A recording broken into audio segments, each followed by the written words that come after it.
Tredje gang Frem var på græs i år, blev foråret spillet ind i Valby Idrætspark fra dommer Ove Hus første fløjt. Med velorganiseret kreativ fodbold blev OB'erne spillet i bund og kunne kun sjældent svare igen. Frem har købt sidste sæsons topscorer i 3. division Peter Lassen i Hvidovre. Det blev der grund til at glæde sig over. Men her var det først Søren Lyng i gennembrud. 17. minut. Jan Sørensen. Forvirring og passivitet i det fynske forsvar udnyttes af Peter Lassen, og Frem er foran. Ham skal de nok få glæde af i Valby.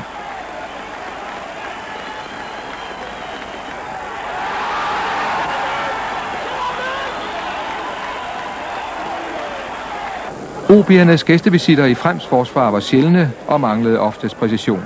Kjeld Bordinggaard i OB's bedste forsøg i første halvleg. 10 minutter efter pausen Frems anfører Tony Carlsen i et flot, præcist målspark.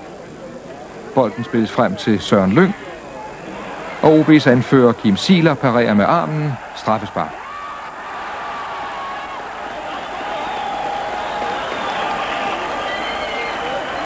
Ingen tvivl om det.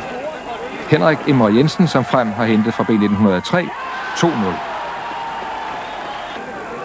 20 minutter før tid, Søren Lyng igen.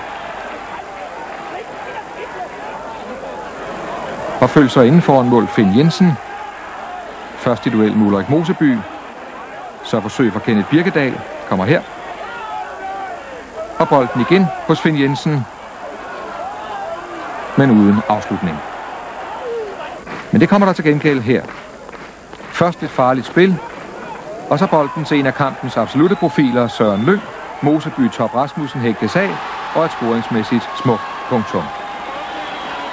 Og det var Fremsdag med offensiv og fornuftig, velorganiseret fodbold mod en trist, farveløs indsats af fynboerne. 3-0 til Frem over OB.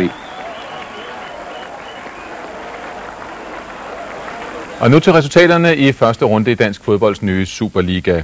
AGF Brøndby, som blev spillet i går, 1-2. B1903 Silkeborg 1-1. Frem OB